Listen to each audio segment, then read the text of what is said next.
네, Man in the Middle, 제임스 모리슨이 부르는 곡 오늘 첫 곡이었습니다. 안녕하세요. 내 인생의 명작 김하준입니다.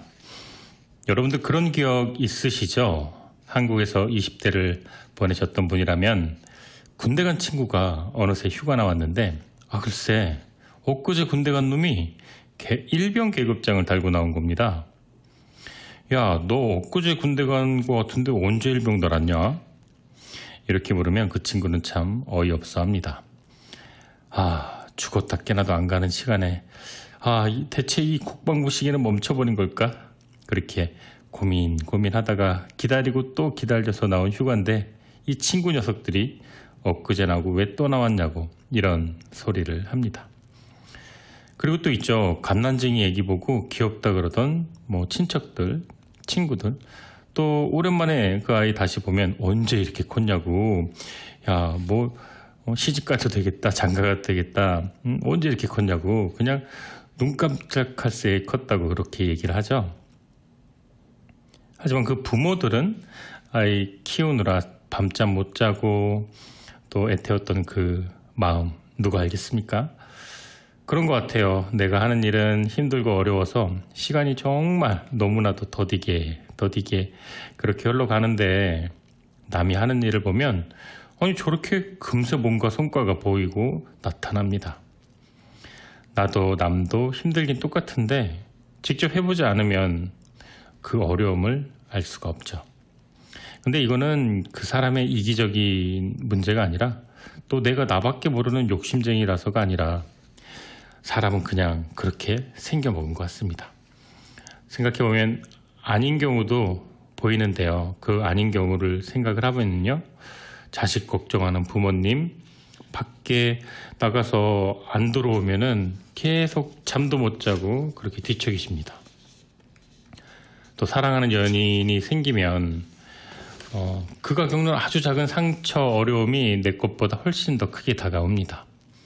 또 정말 아끼는 친구나 선후배가 다치거나 사업이 잘 안 되거나 그러면 하루 종일 내 마음같이 신경 쓰입니다. 이렇게 사람 사이의 공감, 걱정, 염려 이렇게 원래 사람들은 그렇게 다 생겨 먹었지. 그런데 그렇게 생겨 먹지 않은 인간이란 존재가 있을 수 있다. 이런 생각도 듭니다. 오늘 밤 10시부터 자정까지 이어지는 내 인생의 명작은 서로 공감하고 또 마음을 전달할 수 있는 2시간이 되기를 바라겠습니다. 정말 내 손가락은 손톱 밑에 작은 가시 하나만 박혀도 정말 세상 이런 고통이 없어요. 그런데 내가 모르는 누군가가 더 엄청난 고통을 겪고 있어도 공감하지 못하는 그런 경우도 많이 봅니다. 하지만 오늘 우리 2시간 동안 공감에 대한 이야기 함께 나누고 전할 수 있으면 좋을 것 같습니다. 자, 좋은 책과 좋은 음악이 함께하는 행복한 주말, 내 인생의 명작, 매주 토요일 밤 10시부터 자정까지 이어집니다. 자, 오늘 노래 듣고 돌아와서 내 인생의 명작 시작하도록 하겠습니다. 노라 존스, What Am I To You. 자, 오늘 내 인생의 명작에서 소개해드릴 명작은요, 공지영 작가의 우리들의 행복한 시간. 여러분들 다들 아시는 인기 작가죠. 공지영 작가. 이문열 씨, 조정래 씨, 이런 유명한 작가 분들과 더불어서 저의 20대 또 10대 초반부터 시작된 저의 불타는 그 독서욕을 어느 정도 그 지분을 가지고 있는 현대문학의 인기 작가의 타이틀을 내려놓은 적이 최근 30년간 거의 없었던 것 같아요. 게다가 논란의 중심이 많이 섰고 또 사랑받은 만큼 대중의 비판도 많이 받았고 순탄치 않았던 가정사도 있었고요.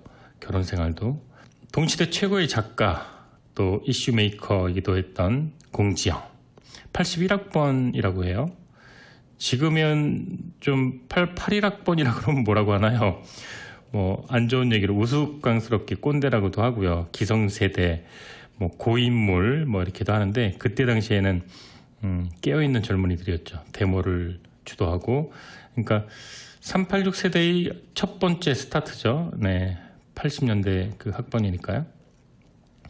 민주화 열기가 가득했던 시대에 대학교를 다녔습니다. 저도 기억나요. 어릴 때 그냥 웬만하면 그 최리탄 냄새와 늘 함께했던 기억도 납니다. 연세대 재학 시절의 공지영 작가는 방송국 아나운서로 활동하기도 했다고 합니다. 그 당시에는 식당에서 밥 먹을 돈 없는 친구들이 많았다고 하는데요. 선배들이 곱게 자라온 공지영에게 아주 싫은 내색을 많이 하기도 했다고 합니다. 30살이 되어서야 기영도 시인의 책을 보면서 가난의 문제, 나와 동떨어 있던, 본인과 동떨어져 있던 가난의 문제를 알게 됐고, 나는 먹고 싶은 대로 먹고 자랐는데 친구들이 가난에 시달리고 있다는 점에 미안함을 느끼기도 했다고 합니다. 작가는 80년대 민주화 운동 시절에 자신이 돈이 있는 것 자체가 부끄러웠던 시절이었다라고 얘기를 합니다. 87년도에는 그 부정개표 반대 시위에 갔다가 경찰에 붙잡혀서 구치소에 수감되기도 했는데 88년도 작가는 동트는 새벽으로 등단을 합니다. 그리고 등단한 그해 딸도 낳았고요. 결혼 후에 딸을 키우면서 교회의 작은 아파트에서 생활하고 있는데 어떤 가정사 때문에 남편과 헤어지고 월세방에서 혼자 딸을 키웠다고 해요. 생활비가 없어서 일을 찾던 중에 출판사에서 선금으로 원고료 150만 원 주고 글을 다 쓴 다음에 150만 원을 준다는 조건을 제시했고 바로 이 조건을 수락하고 글을 썼다고 합니다. 내가 글을 쓸 수 있었던 가장 큰 원동력은 바로 가난이었다라고 얘기합니다. 그 이후에 작가는 무소의 뿔처럼 혼자서 가라. 90만 부 팔렸대요. 요즘에는 뭐 10만 부 팔리면 빅히트인데 그때는 그랬죠. 그때는 인터넷이 없었나요? 네, 80년대는 없었죠. 책 한 번 뭐 히트 치면 100만 부 그냥 나갔죠. 네, 그냥 나가진 않고요. 힘들게 나갔죠. 비슷한 시기에 또 고등어, 인간에 대한 얘기, 네, 다 읽었어요. 저는 제가 한참 막 책에 미쳐있던 시절에 우리 공 작가님이 글을 정말 많이 쓰셨기 때문에 네. 공주영 신드롬을 분석하는 평론 중에 이런 비평이 있다고 합니다. 대중의 지지만을 얻기 위해 글을 쓴다. 얼굴로 척판다. 지금도 아름다우신데 네, 그때도 정말 아름다웠고요. 그러던 중에 봉순이 언니라는 작품을 끝으로 7년 동안 작품을 내놓지 않았습니다. 힘든 시기였다. 그때 내 아이 막내도 태어나고 이혼을 또 겪으면서 나는 내 인생이 망쳤다고 느꼈다. 돌이킬 수 없다 느꼈다. 그래서 작품을 쓸 수가 없었다라고 밝히는데요. 그 7년의 공백 끝에 복귀한 이유도 바로 돈 때문이었습니다. 아이들의 학비를 벌어야 했기 때문이다. 이렇게 얘기합니다. 아들이 초등학교에 입학하던 시절이었는데 돈은 나올 곳이 없어서 어떻게든 글을 써야겠다는 강박관념이 있었다고 합니다. 그래서인지 펜을 잡자 문장이 머릿속에서 나오지가 않아서 고민을 했다고 하는데요. 그리고 이후에 작가는 공포가 심해져서 펜을 놓은 게 아니라 앞으로는 펜을 놓지 않겠다 이렇게 다짐했다고 하는데요. 펜을 한번 놓았다가 다시 잡았을 때 행복할 줄 알았는데 그 고통을 글이 쓰여지지 않는 그 고통을 다시는 겪고 싶지 않다. 네, 그렇게 인터뷰를 했더군요. 자, 노래 듣고 돌아와서 우리들의 행복한 시간이 어떤 시간이었는지 알아보도록 하겠습니다. What I Really Feel, 대연이 부릅니다. 죽고 싶어도 죽지 못하는 자신과 살고 싶어도 죽어야 하는 사형수를 작품에 담았습니다. 작가는 소설 쓰면서 5달 정도 사형수와 인터뷰 면담했다고요. 그러면서 자기 인생이 바뀌었다고 고백을 했는데요. 저자는 처음 사형수 인터뷰로 만나자마자 눈물을 엄청나게 흘렸다고 합니다. 그리고 그 눈물은 오랫동안 이어졌는데 그래서 그 눈물을 본 사형수가 마음을 서서히 열기 시작했다고 합니다.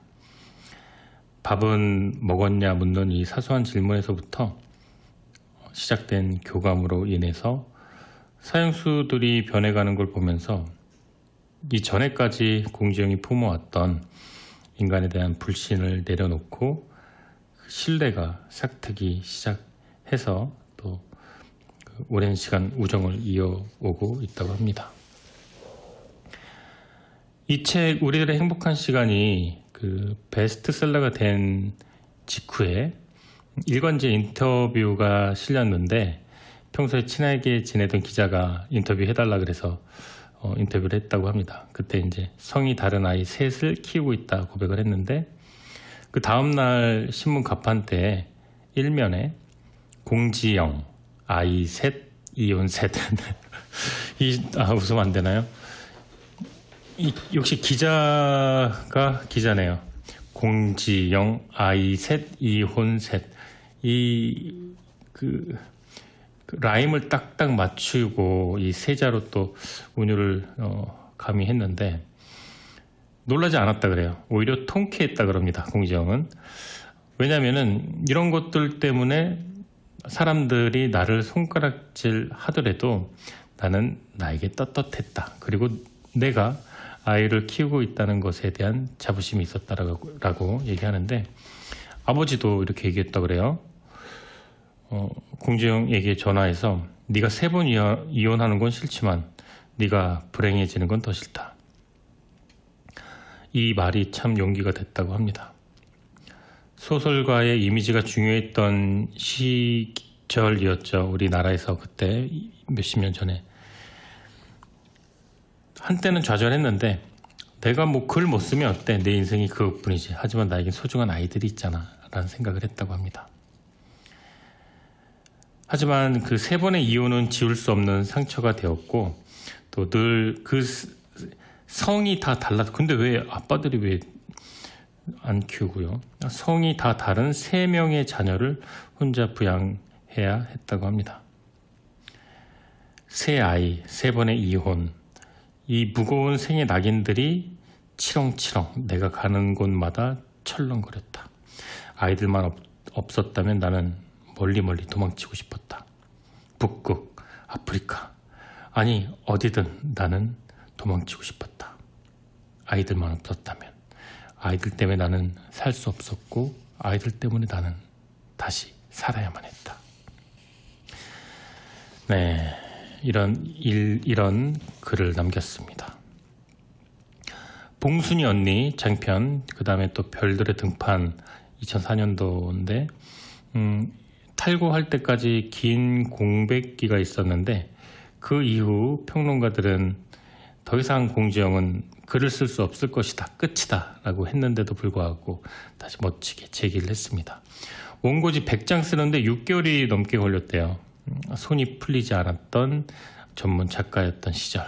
네, 무조건 하지만 책상에 앉아서 무엇이라도 써야만 했다라고 회고를 합니다. 그리고 마침내 글을 쓰는 동안만큼은 최소한 불행해지지 않을 것이라는 확신을 얻고 그녀는 이렇게 말을 합니다. 글을 쓰는 것은 내 소녀 시절에 그랬던 것처럼 다시 나의 스승이 되었고 내 친구 그리고 내 고해 신부 그리고 나의 치유자, 나의 연인 그리고 나의 아이들이 되었다. 우리들의 행복한 시간은 남부러울 것 없어 보이지만 어린 시절 상처로 인해 자살 시도까지 반복해서 했던 냉소적인 삶을 살았던 여자 문유정, 세상 밑바닥을 떠돌다 3명의 여인을 살해한 제목으로 사형수가 된 남자 정윤수. 이 두 남녀가 주인공입니다. 이 상처 많은 두 남녀가 만나서 벌어지는 이야기를 그리고 있습니다. 일주일에 3시간, 목요일 오전 10시부터 1시까지 1년 동안 만나면서 서로 너무나도 다른 듯 보였던 두 사람은 서로가 참 닮아 있음을 깨닫게 됩니다.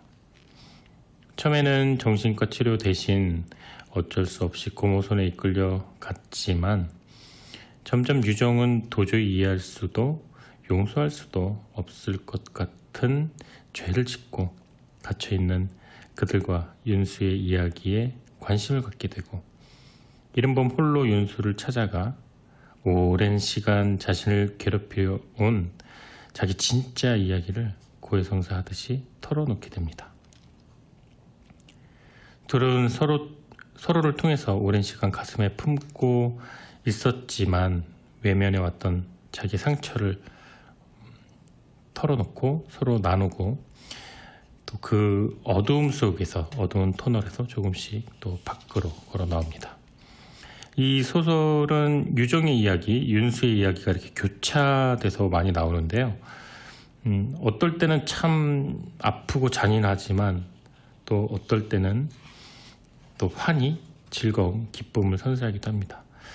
소설을 읽는 내내 눈시울이 붉어지기도 하고요. 이런 것들은 단순히 작가의 능력도 물론 있겠지만 이 두 사람에게는 상처를 입힌 사람 또 상처받은 세상도 있지만 지켜봐주고 이해해주고 보듬어 주려는 그런 사람과 세상도 함께한다는 걸 깨달았기 때문인데 이 작품은 소설뿐만 아니라 영화로도 엄청난 흥행을 거두었습니다. 소설이 100만 부가 넘었고 90만 부인가요? 네, 100만 부 가까이. 또 영화는 300만 명 흥행을 넘었습니다. 이 저예산 영화로 했는데도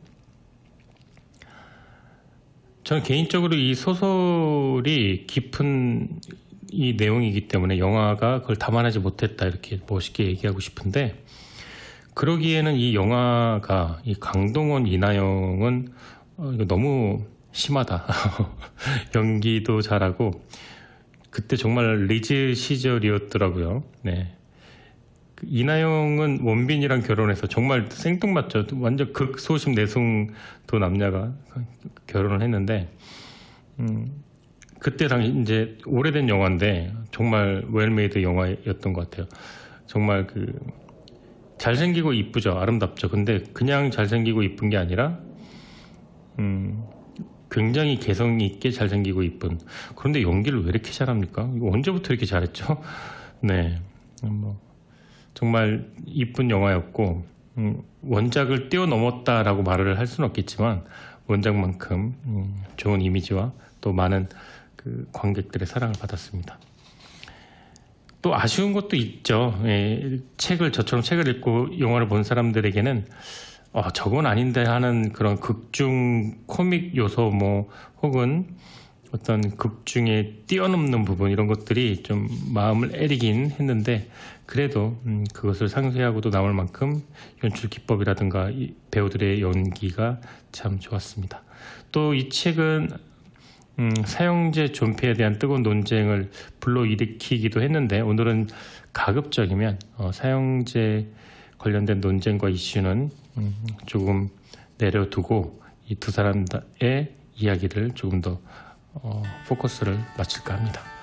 자, 노래 듣고 돌아오도록 할게요. 존 덴버, 애니스 송. 네, 우리들의 행복한 시간. 공지영 작가 소설 오늘 내 인생의 명작과 함께하고 있습니다. 내 인생의 명작은 매주 토요일 밤 10시부터 자정까지 2시간 동안 진행되고 있는데 여러분들 그거 혹시 아시나요? 예전에 저 한국 있을 때 완전 어릴 때 가족끼리 이렇게 방에 이렇게 모여서 토요명화, 주말 명작 극장 이런 거 있었잖아요. 기억나시나요? 방송국마다 그런 게 있었어요. MBC는 토요일 9시에 하고 KBS는 일요일 10시인가 이렇게 일주일에 한 편 혹은 두 편씩 꼭 외화를 방영을 해줬는데 그때는 무조건 TV는 가족들이 다 모여서 봤죠.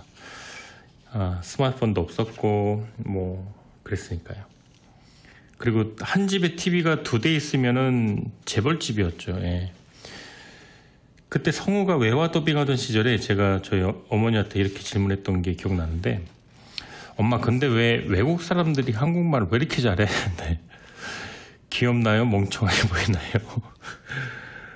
저희 어머니 그때 대답 뭐라고 하셨는지 기억은 안 나는데 그때부터 어린 김하준에게는 명화, 명작 이런 단어는 어렵고 난해하고 위대한 문학 이런 것보다 가족이 생각나고 따뜻함, 기대되는 설레임 그런 뉘앙스가 아니었나 생각해봅니다.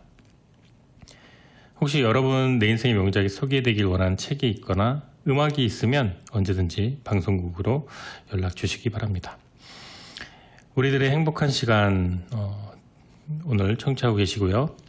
이 책 여자 주인공 유정은 3번의 자살 시도 끝에 정신병원 대신에 그 고모예요. 수녀님이 모니카 수녀님을 따라서 서울교도소를 가게 됩니다. 이제 상담을 하기 위한. 그러니까 수녀님 입장에서는 이제 조카가 자꾸 자살 시도를 하고 정신적으로 힘들어 하니까 너보다 더 힘든 사람도 있어 이거사 이런 마음으로 한번 만나봐라. 그래서 데리고 갑니다. 그런데 그녀 역시 너무나도 마음이 힘들었기 때문에 거부를 합니다.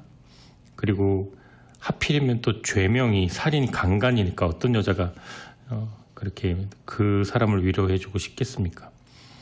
근데 딱 한 달만 해보라고 하자 한 달 동안 찾아가니까 그 윤수가 점점 마음을 이렇게 열어가는 그런 것을 보고 둘 사이는 조금 더 가까워지게 됩니다.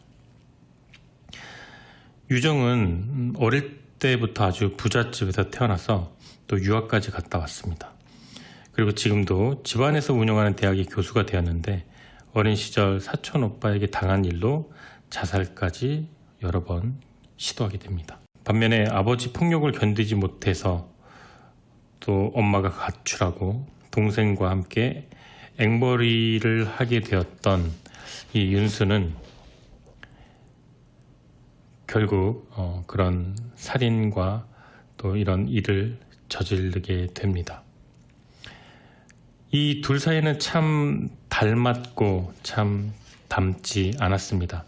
닮지 않았던 것은 두 사람의 가정 환경이고 닮았던 것은 이 두 사람이 간직한 해소되지 않았던 상처입니다. 이 둘 사이에 어떠한 이야기와 어떠한 상처, 어떠한 치유가 공존했는지 노래를 듣고 돌아오도록 하겠습니다. 네, 매주 토요일 오후 10시부터 12시까지 2시간 동안 진행되는 내 인생의 명작 2부의 문이 열렸습니다. 사연 보내주실 분은 방송국 K라디오 뉴욕 카톡으로 보내주시거나 이메일 am1660h gmail로 또 베이사이드 방송국 편지 보내주시면 됩니다. 오늘의 명작 주제 공지영 작가의 우리들의 행복한 시간입니다. 저자는 삶과 죽음의 어떤 본질적인 문제에 절박하게 맞닥뜨렸다고 얘기합니다. 인간은 무엇으로 사는가? 이 화두로 참 고민을 많이 했다고 하는데요. 러시아 대문호 톨스토이의 또 다른 명작 제목이기도 하죠. 인간은 무엇으로 사는가? 네, 아무튼 공지영 작가는 생각했다고 그래요. 나를 진정 살아있게 하는 단 한 가지 이유는 무엇인가? 이 차마 쉽게 대답할 수 없는 질문을 오랫동안 끌어안은 채 세상과 사람들을 그들의 삶과 고통을 마주하고 들여다보면서 고민하고 성숙해져 가는 시간을 보냈다고 합니다. 그리고 마침내 그 고민과 성숙이 안으로 가득 채워져서 더 이상 담고 있을 수가 없을 만큼 충만해진 다음에 또 긴 취재 과정을 거쳐서 이 소설이 드디어 등장하게 됩니다. 근데 정말 실제 할 수도 있을 충분히 그럴 만한 일이 라는 생각이 참 들었는데요. 지금도 세계 어느 나라에서도 교정당국에서 교화 혹은 치유와 반성, 어떤 사회로 재진입할 때 부작용을 최소화하기 위한 종교단체의 자원봉사자들이 아주 그 죄수들을 면회하고 지극정성 마음을 전달하고 있는 걸로 알고 있습니다. 저자는 대체 무슨 힘으로 이 작품을 완성했는지 모르겠다면서 아마도 본인 외에 또 다른 어떤 힘이 있어서 함께 써내려고 한 것 같다 얘기합니다. 저자는 이 작품을 통해서 마침내 삶과 죽음, 선과 악, 죄와 벌, 그리고 사랑과 용서라는 인간에게 주어진 오랜 질문을 깊이 있게 던지게 됩니다. 그리고 희망 없어 보이는 세상에서도 빛을 내고 있는 작은 불씨 하나를 인간이라는 아름다운 마음, 긍휼한 마음, 착한 사마리아인의 마음을 발견하는 그런 과정을 거치게 되는데요. 작가의 말 들어보시겠습니다. 이 소설을 쓰는 동안 나는 아주 행복한 시간을 보냈다. 진정으로 참여하고 새로 태어난 사람들 삶과 상처를 딛고 차마 아무도 하지 못하는 용서를 하려는 사람들, 그분들과 함께 나는 감히 우리들의 행복한 시간을 보냈다. 그들은 나를 많이도 울렸고 인간에게 누구나 공통된 것, 그것은 누구나 사랑받고 싶어하고 인정받고 싶어하고 다정하게 사람과 사랑을 나누고 싶어한다는 것. 그 이외의 모든 것들은 사랑받기 위한 또 다른 형태라는 것. 그리고 이 사람들은 그 형태가 분노와 폭력으로 표현됐다는 것. 본질적으로 사랑을 갈망하는 인간의 근본적인 욕망이 뒤틀린 채 표현되었던 것이다. 그것을 이 책을 쓰면서 그들이 나에게 가르쳐 준 것이다. 우리들의 행복한 시간, 세상의 끝에서 만난 두 사람의 이야기. 인간을 사랑할 수 없는 두 영혼이 비로소 인간을 사랑하고 삶을 사랑하고자 하는 이야기입니다. 행복이라는 게 누구나 쉽게 아무나 할 수 있는 그런 흔한 말이지만 정말 작은 것들이 채워져야 이룰 수 있는 게 아닐까. 아니, 작은 것보다는 기본적인 것들이 채워져야 또 그 안에서 삶을 고민하고 진로도 고민하고 성공을 꿈꾸고 그런 일반적인 그 노력을 할 수 있는 바탕이 되는 게 아닐까, 그런 생각이 들었습니다. 이 책에서 결말은 남자 주인공 사형수 정윤수가 결국 사형당하는 비극적인 결말로 끝나는데, 그 과정에서 유정과 윤수가 서로의 상처를 공감하는 그런 또 공감하는 내용이 나옵니다. 이 작품에서 주인공 두 남녀가 큰 줄기를 구성하고 있는데 적은 비중이지만 유정의 엄마, 고모, 또 윤수 부모, 동생도 많은 모티브를 줍니다. 우선 극중 여주인공 유정의 얘기를 먼저 해보자면 15살 때 사촌 오빠에게 성폭행을 당하게 됩니다. 그리고 어른이 되고 나서도 유정은 몇 번이나 자살 기도를 하고 세상을 비관적으로 보고 알코올에 의존하게 됩니다. 그런데 중요한 건 유정의 그 엄마가, 친엄마가 어떤 체면 때문에 유정의 상처를 외면하고 유정에게 성폭행보다 더 큰 상처를 안겨줬다는 겁니다. 정말 죽을 것처럼 힘들었을 때 유정의 상처를 가족 모두가 외면했습니다. 그리고 이 회상 장면에서 이런 말을 해요. 엄마가 절대 해서는 안 될, 지금으로 따지자면 고전이 됐던 대사죠. 네가 처신을 어떻게 하고 다녔길래 그런 일이 생긴 거야? 이런 말을 하게 됩니다. 정말 이 대사를 읽을 때 저도 진짜 이런 사람이 있을까 싶을 정도로 한참 민감하고 불안정한 청소년 시기에 엄마에게 이런 상처를 받은 유정은 어른이 되어서도 세상에 등을 돌리게 되는데 훗날 말합니다. 사촌 오빠에게 받은 상처보다 엄마에게 받은 상처가 더 컸다고요. 그때 유정의 엄마가, 가족이 그 유정을 안아주고 상처를 공감하고 감싸줬다면 과연 유정이 자살 시도를 할 만큼 이 상황이 악화되었을까 생각을 합니다. 유정이 자살 시도를 한 건 어떻게 보면 엄마에 대한 분노의 표출일지도 모릅니다. 내가 이만큼 힘든데 엄마는 왜 알아주지 않지? 이런 말이요. 책에 보면 이런 말이 나옵니다. 유정의 대사인데, 내가 정말 용서 못했던 것은 내 고통의 100만 분의 1도 모른 채, 그리고 알려고 하지도 않았던 가족들 때문이었다. 네, 이 표현은 정말 그 부모의 역할과 자리가 얼마나 큰지, 가족의 이해와 사랑이 얼마나 중요한지 다시 알게 해주는 그런 부분이 아니었나 생각이 듭니다. 노래 듣고 돌아오겠습니다. 에릭 크랩튼, Tears in Heaven. 네, 아주 좋은 곡이죠. 에릭 크랩튼, Tears in Heaven. 그러고 봤더니 이 곡도 우리 에릭 크립튼이 자식을 잃고 나서 직접 작사 작곡한 곡이죠. Tears in Heaven. 네. 그래도 그나마 다행인 건 유정이 윤수에게 자기 상처를 얘기하면서 자기도 치유를 받았다는 건데요. 상담의 기본 원칙이죠. 치유의 시작은 리스닝이다. 그런데 또 이런 생각이 듭니다. 아니 그냥 듣기만 해줘도 치유가 되나? 무슨 말이라도 좀 해줘야 되지 않나? 그런데 내담자가 그냥 내 상처를 누군가에게 말함으로써 그 상처가 현저하게 덜어진다고 하네요.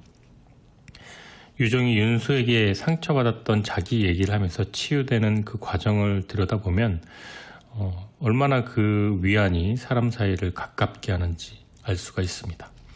특히 마지막 부분에서 윤수가 사형당하기 전날 유정이 그 자신에게 어린 시절 커다란 상처를 주었던 엄마를 찾아가서 엄마를 이제 용서하겠다고, 그러니까 나는 그 엄마가 내 용서를 받지 못하고 떠나는 걸 볼 수 없다라고 이제 병원에 있는 엄마를 찾아가서 얘기합니다.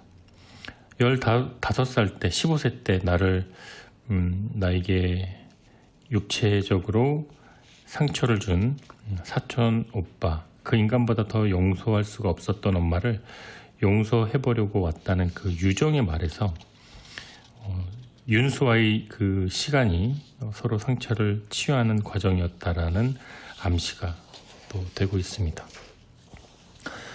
우리가 다른 사람 집에 찾아갔을 때 초인종 누르는 건 문 열어달라는 신호를 보내는 것이죠.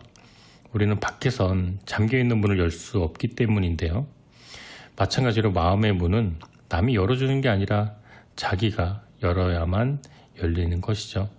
밖에서 아무리 두들기고 소리쳐도 안에 있는 사람이 열어주지 않으면 밖에 있는 사람은 아무것도 할 수가 없습니다. 유정이 윤수에게 마음의 문을 열고 먼저 누구에게도 입 밖에 내기 싫었던 상처를 말함과 동시에 윤수는 눈을 마주하고 가만히 들어주는 것만으로도 유정이의 상처를 치유해준 것이라 생각됩니다. 유정은 처음에 윤수가 자신이 과거에 당했던 성폭행 사건과 같은 일을 저지른 범인이라는 걸 알고 정윤수를 거부하고 고모에게 반항하면서 나를 왜 그딴 살인마에게 데려가냐고 막 소리치는 장면이 나오는데, 긴 대화 끝에 결국 그녀는 그를 다독이고 위로해 주러 갔던 그녀는 본인이 치유를 받게 됩니다.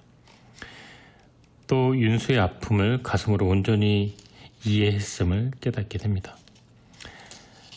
사람과 사람 사이를 가장 아름답게 표현해 줄 수 있는 단어 중에 하나가 바로 공감이 아닌가, 그런 생각 다시 해보게 됩니다. 노래 듣고 돌아서 이번에는 정윤수의 이야기 들어보도록 하겠습니다. 정윤수, 그는 태어날 때부터 죽는 순간까지 이 우리들의 행복한 시간에 등장하는 남자 주인공 정윤수, 그는 참 불쌍한 남자였습니다. 어린 시절 폭력을 일삼는, 하루 종일 술만 먹는 주정뱅이 아빠, 그리고 그걸 못 견뎌 아이들만 남기고 제 살 길 찾아 떠난 엄마. 정윤수와 동생은 그렇게 부모에게 버려지고 고아원에 가게 되지만 다시 그곳을 나오게 됩니다. 그리고 앵벌이를 하게 되는데요.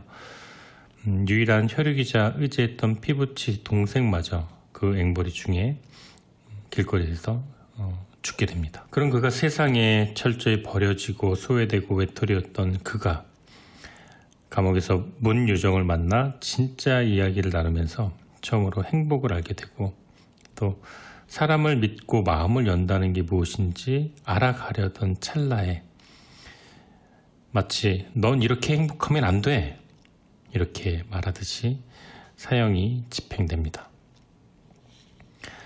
정윤수의 어린 시절은 한마디로 표현하자면 상처투성이었어요.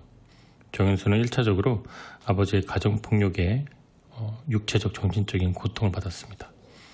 자기랑 똑같은 처지인 동생을 보호하려는 마음이 컸던 윤수에게 아버지가 농약을 먹여서 동생을 죽이려고 하다가 동생은 죽지는 않고 결국 눈만 멀게 되죠.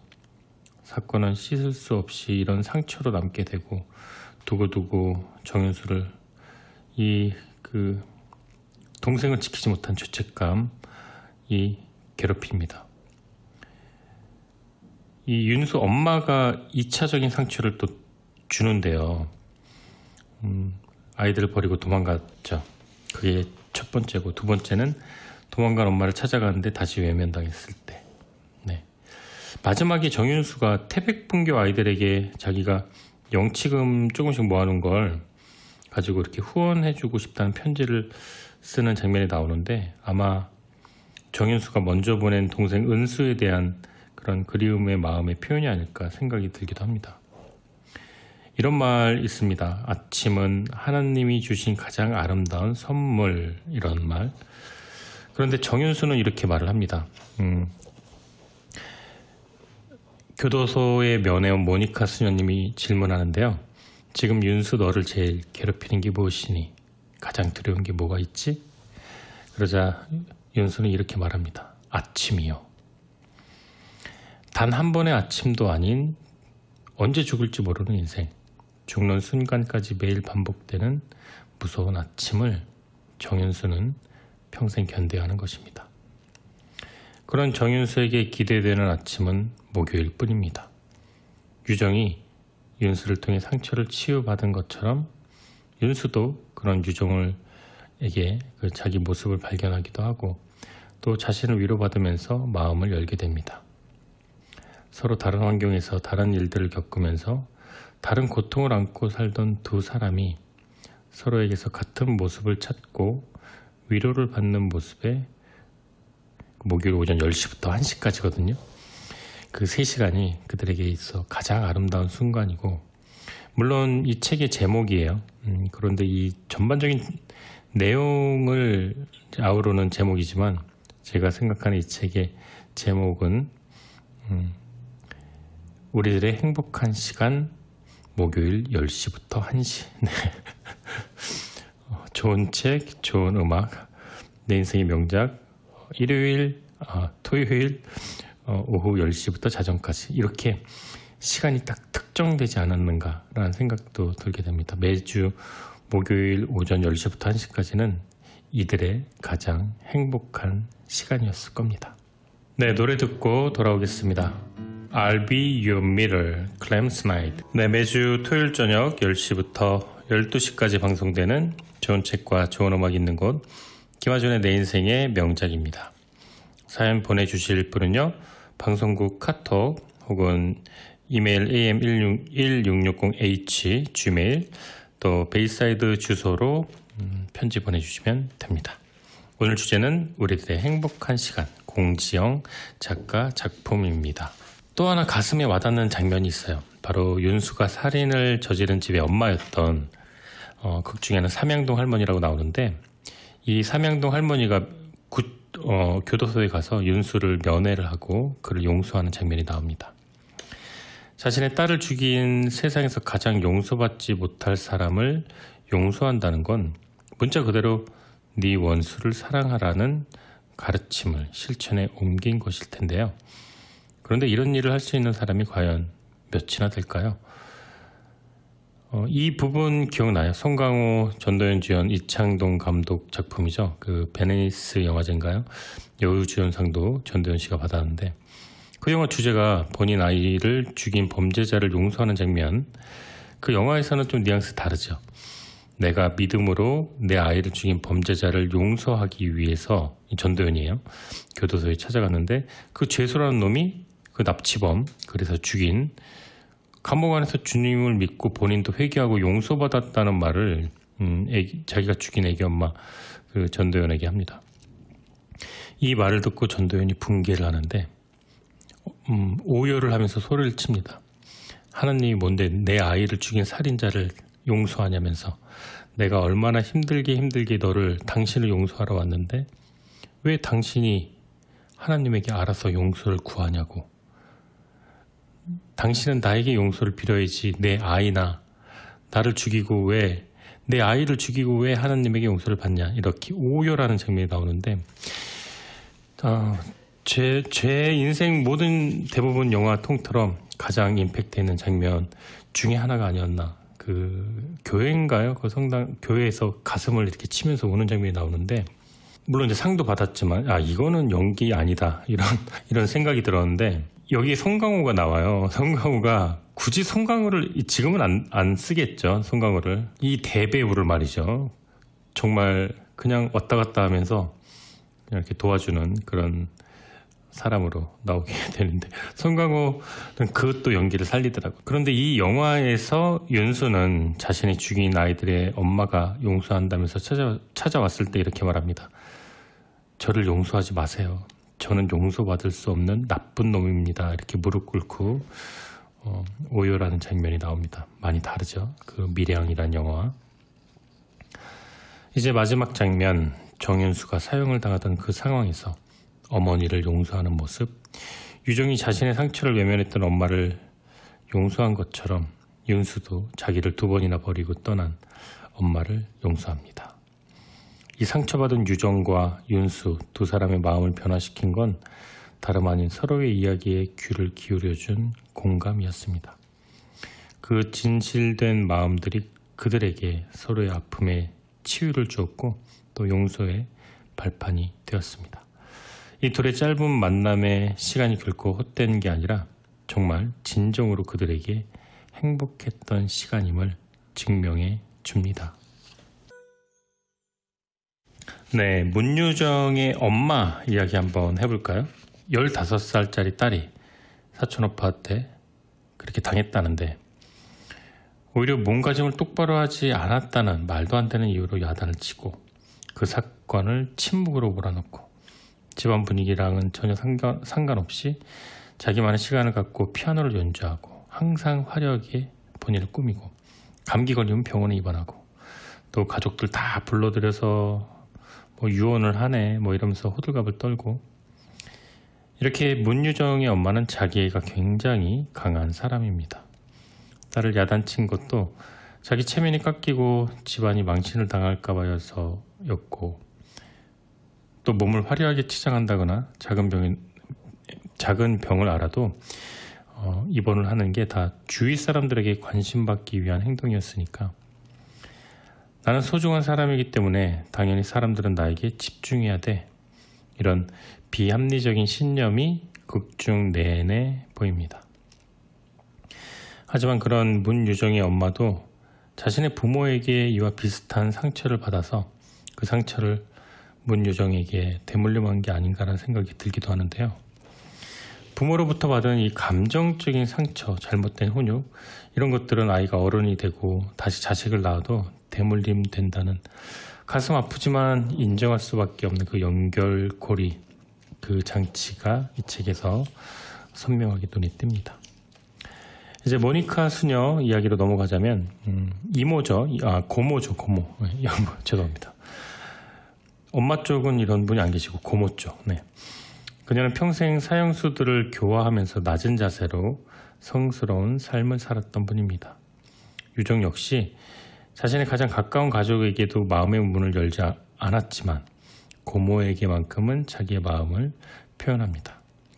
유정을 살아있게 하고 성숙한 사랑에 눈뜨게 해준 건 물론 윤수와의 만남이 크지만 생물학적인 친어머니가 아니라 크고 넓은 사랑을 실천하는 모니카 고모의 이 사랑도 많은 영향을 미치게 됩니다. 유정이 마지막에 말한 모니카 고모는 이렇게 말합니다. 모든 엄마 잃은 가엾은 사람들의 엄마가 되었다. 이런 고백을 보면 유정에게나 윤수에게나 모니카 수녀는 정신적인 어머니 역할을 해주었던 것 같습니다. 그런 것 같아요. 어릴 때도 어른이 되어서도 사람은 엄마라는 존재는 항상 필요한 것 같아요. 힘들 때, 이야기를 하고 싶을 때, 배고플 때, 또 아플 때, 행복할 때, 슬플 때 모두 엄마는 필요한 것 같습니다. 생물학적인 엄마든 어른이든 아이들이든 엄마는 반드시 필요하지 않을까. 예전에 법륜 스님이 이런 말씀 기억납니다. 아이를 양육하는 데 있어서 엄마의 역할은 99%다. 그러니까 이제 그 신도가 그러면 남자들 아빠 역할은 뭡니까? 돈 벌어 와야지 1%. 약간 극단적인 이야기이기도 해요. 공동 양육을 하고 훈육을 해야 되겠지만 어쩔 수가 없는 것 같아요. 예, 엄마의 품, 엄마의 그리움, 엄마의 밥, 뭐 엄마의 품, 네. 아빠의 밥, 아빠의 품, 뭐 이런 단어 자체가 문장이 없잖아요. 예, 저도 남자지만 저도 어머니가 그립지. 뭐 자, 어린 시절 그 엄마의 사랑이 없었던 아이는 정상적인 사회화가 되기 힘들 겁니다. 또 아무리 사고뭉치라도 엄마의 사랑을 듬뿍 받은 아이는 또 제자리를 찾아 돌아올 거라는 생각이 듭니다. 네, 매주 토요일 저녁 10시에 시작하는 좋은 책과 좋은 음악이 있는 곳, 김한준의 내 인생의 명작입니다. 오늘 함께 나누었던 명작은 공지영 작가의 우리들의 행복한 시간입니다. 벌써 자정이 다 되었어요. 여러분들 늦은 시간까지 함께해 주셔서 정말 감사하고요. 저는 다음 주 토요일 10시에 돌아오도록 할게요. 오늘 끝곡은 두 곡 준비해봤어요. Thinking Out Loud, 자스민 톰슨이 부르는 곡, 그다음에 로메오 앤 줄리엣 러브 테마입니다. 첼로 댁의 첼로 연주 마지막 곡으로 선곡해 보았습니다. 오늘 끝까지 청취해 주셔서 감사합니다. 저는 다음 주 토요일 밤 10시에 돌아오도록 하겠습니다. 지금까지 저는 김하준이었습니다. 감사합니다.